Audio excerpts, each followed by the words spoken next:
Hello everyone, welcome to Job Guide YouTube channel. আজি আপোনালোকৰ মাজলৈ মই আৰু কিছুমান কুৱেশ্যন আনচাৰ লৈ আহিছোঁ। আশা কৰোঁ আপোনালোকৰ এই কুৱেশ্যন আনচাৰকেইটাৰ জৰিয়তে অলপ সুবিধা হ'ব। তো আহকচোন। কোন চনৰ পৰা অসমত মাটিৰ ম্যাদী পাট্টা আৰম্ভ কৰা হৈছিল? 1886 চনত।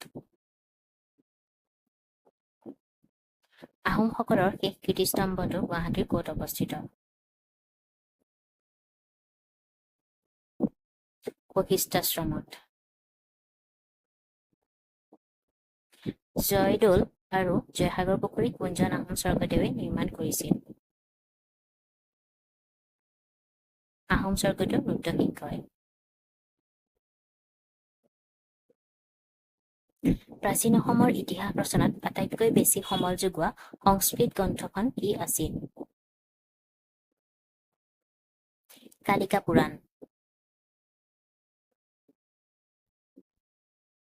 প্ৰাচীন অসমৰ শাসকগৰাকী কোন আছিল? মহিৰংগ দানৱ। প্ৰাগজ্যোতিষৰ পশ্চিম সীমাত কি আছে?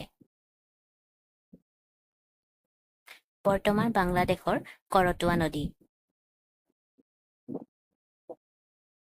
প্ৰাগজ্যোতিষপুৰৰ দক্ষিণ সীমাত কি আছে? বংগোপসাগৰ।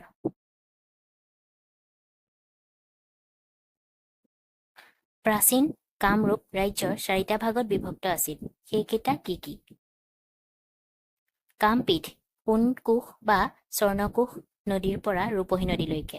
ৰত্নপীঠ পূৰ্বে স্বৰ্ণকোষ নদীৰ পৰা পশ্চিমে বৰ্তমানৰ বাংলাদেশৰ কৰতোৱা নদীলৈকে বিস্তৃত অঞ্চল। স্বৰ্ণপীঠ ৰূপহীৰ পৰা ভৰালী নদীলৈকে। সৌমাৰপীঠ ভৰলীৰ পৰা দিকৰাই বা ডিক্ৰঙলৈ।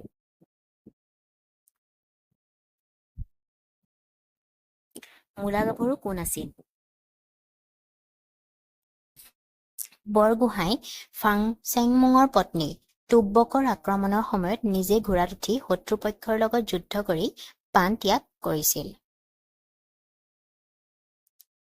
শৰাইঘাটৰ যুদ্ধ কেতিয়া হৈছিল?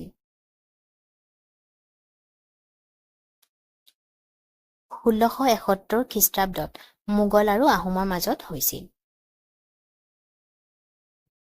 শৰাইঘাটৰ যুদ্ধৰ দুয়োপক্ষৰ সেনাপতি কোন আছিল?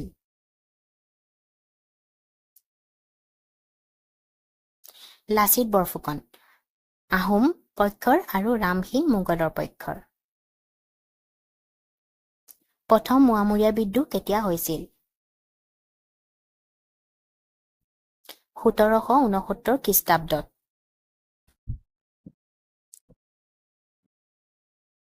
দন্দুৱা বিদ্ৰোহ কেতিয়া হৈছিল? আহোম ৰজা কমলেশ্বৰ সিংহৰ দিনত।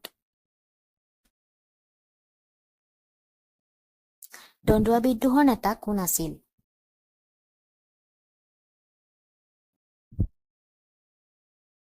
হৰদত্ত আৰু বীৰদত্ত নামে দুই ভাই ককাই।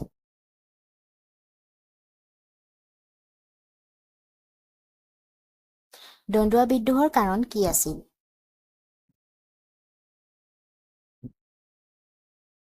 কামৰূপত আহোম বৰফুকন কলীয়া ভোমোৰাৰ অত্যাচাৰ।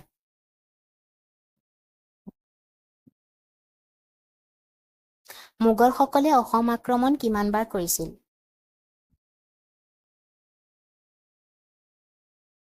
17 বাৰ। জলম বঁটা বা নকল আহোম বুলি কাক কোৱা হয়? ৰজা কীৰ্তিচন্দ্ৰ।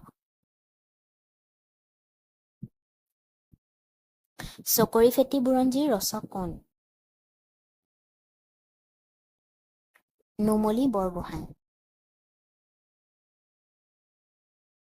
কামাখ্যা দেৱীৰ মন্দিৰ প্ৰথম নিৰ্মাণ কোনে কৰে? নৰকাসুৰে। তো আজিলৈ ইমানেই আছিল। আশা কৰোঁ আপোনালোকৰ এই ভিডিঅ'টোৰ জৰিয়তে অলপ হ'লেও সহায় হ'ব। থেংক ইউ ফৰ ৱাচিং।